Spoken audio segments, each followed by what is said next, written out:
욥기서 34장 말씀을 묵상하겠습니다. 34장 4절 말씀만 봉독해 드립니다. 우리가 정의를 가려내고 무엇이 선한가 우리끼리 알아보자. 오늘은 엘리후의 두 번째 연설, 이런 제목으로 하나님의 말씀을 상고하겠습니다. 우리가 욥기서를 읽고 묵상하려 할 때 가장 어려운 점이 있다면 무엇일까요?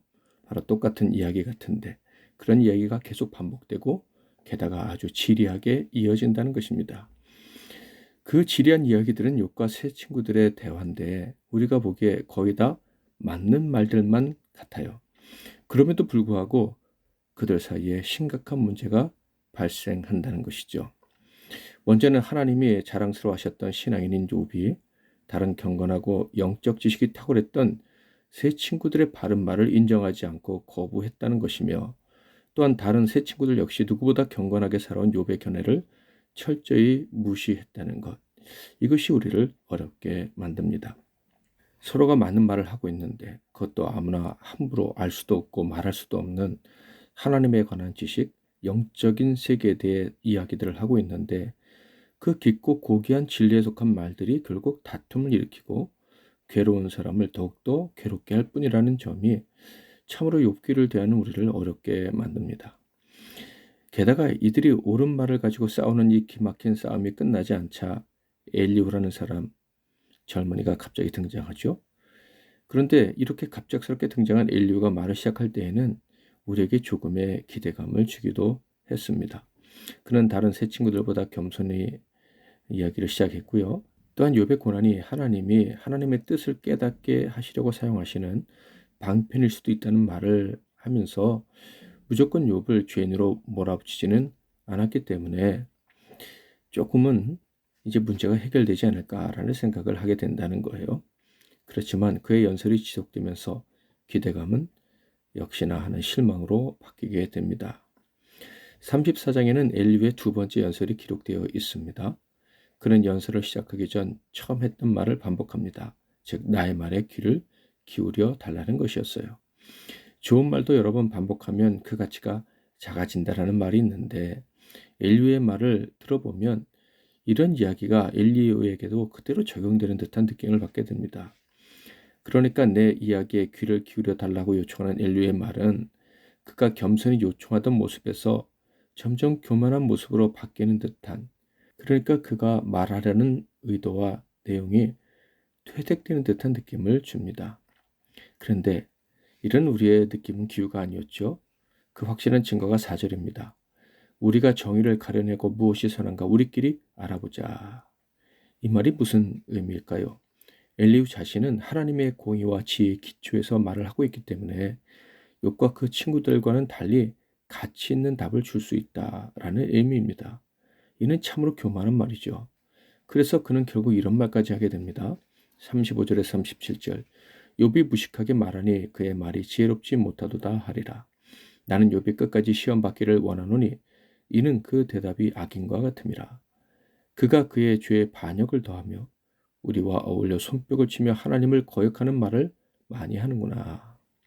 욥은 무식하고 악인과 같고 심지어 하나님을 반역하고 거역했다라는 말까지 하고 있어요. 33절에서는 욥이 하나님을 거절했다는 말까지 했었죠. 그렇다면 엘리후는 왜 그의 교만을 드러내고 말았을까요? 그 역시 하나님의 섭리를 온전히 이해하지 못했기 때문이었습니다. 결국 그도 새 친구들과 같이 욥은 죄로 말미암아 벌을 받는 것이라는 생각을 점점 더 강하게 드러내고 말았죠. 엘리후는 그의 두 번째 연설에서 하나님을 향한 욥의 불평이 악하다는 것을 강조하기 위해 하나님의 절대적 공의를 강조하였습니다. 하나님의 절대적 공의에 대한 그의 주장들은요, 절대적으로 옳은 이야기라고 할 수가 있겠어요. 그런데 이 절대적으로 옳은 진리를 말하는 자, 바로 그러한 자가 교만한 모습을 드러내고 말았다. 이것 역시 욥기를 읽는 우리를 어렵게 만드는 거예요. 하나님의 절대적인 공의를 안다면서 하나님의 뜻을 함부로 판단하는 오류를 범하여 결국 자신이 더 공의롭다는 오만을 드러냈다는 것. 물론 그가 원한 것은 아니었겠지만 이것이 엘리후가 보여준 열매인 거예요. 하나님의 공의에 대한 지식은 틀리지 않았지만 그 공의가 어떻게 실현되는지에 대한 지식이 부족하다는 것을 스스로 자각하지 못했던 것이죠. 그래서 앞선 제 친구들과 욥의 대화들에서처럼 그 역시 옳은 말을 하지만 결국 하나님이 기뻐하시는 열매를 맺을 수 없었다. 그래서 우리를 독자들을 어렵게 만드는데 역시 일조했다라는 거예요. 사랑하는 성도 여러분, 오늘 우리는 이 말씀을 묵상하면서 다음과 같은 기도 제목을 가지고 기도했으면 합니다. 그것은 하나님의 공의와 섭리에 관한 것입니다. 하나님의 의로우심, 악을 미워하심을 믿고 하는 저와 여러분은 귀한 존재들이죠. 그런 우리가 알아야 될 것이 있습니다. 바로 하나님의 의로우심을 드러내는 방법, 공의를 드러내는 방법은 우리의 상상을 초월한다는 거예요. 그 공의가 바로 구현되기도 하지만 그 공의가 마지막 심판 때까지 미뤄지기도 한다는 것을 알아야 합니다. 무지막지한 악인의 죄에 대한 보응은 한없이 미뤄지기도 하고 택하신 의인에게는 이유를 알 수 없는 재앙, 보응처럼 보이는 일이 임할 수도 있다는 거예요. 그렇다면 우리는 어떻게 기도해야 될까요? 우리의 관점에서 부당해 보이는 상황이 펼쳐지더라도 하나님의 섭리 가운데 공의가 집행되고 있음을 믿습니다라는 고백이 우리의 기도가 되어야 할 것입니다. 구체적으로 말한다면 하나님의 공의가 실현되기를 소망합니다. 그러나 그 공의의 실현을 보는 것보다 하나님의 섭리를 인정하는 믿음을 먼저 주시옵소서. 그리고 그 섭리, 합력해서 선을 이루시는 하나님을 목격하는 복을 우리에게 주시옵소서. 이렇게 기도해야 할 것입니다. 이렇게 기도함으로 엘리와 다른 친구들처럼 실수하지 않고 늘 겸손하게, 그리고 어려움 당한 자들에게 친절한 위로를 주며 살아가는 저와 여러분이 될 수 있기를 주님의 이름으로 축복합니다. 선한 능력으로 찬양하고 기도하겠습니다.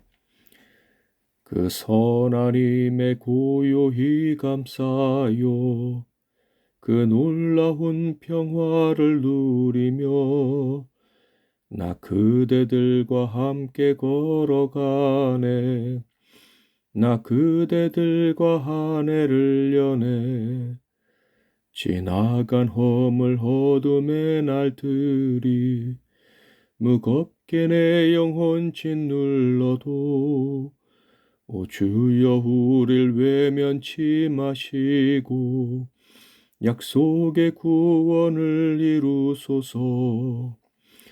그 선한 힘이 우릴 감싸시니 믿음으로 일어날 일 기대하네. 주 언제나 우리와 함께 계셔 하루 또 하루 간을 새로워. 오늘도 말씀 붙잡고 기도하시고 승리하시는 하루 되시길 바랍니다. 제가 먼저 잠깐 기도하겠습니다. 하나님 아버지, 미련한 우리들에게 하나님을 아는 지식을 허락해 주셔서 감사합니다. 그 지식 때문에 우리가 하나님의 섭리 안에서 살아간다는 것을 겸손하게 인정하게 해주셔서 감사합니다. 혹시 하나님의 공의로우심이, 하나님의 섭리가 우리의 기대와 다르게 나타나는 것 같아도 우리는 믿습니다. 하나님의 완전한 섭리가 시행되어지고 있고 공의가 온전히 집행되어지고 있음을 의심하지 않겠습니다. 어떤 일을 만나더라도 이 믿음으로 낙심하지 않도록 우리를 도와 주옵소서. 그리고 결국 하나님의 섭리 가운데 하나님의 공의가 높이 들려지는 날을 보고 기뻐하게 하옵소서. 예수 그리스도 이름으로 기도하옵나이다. 아멘.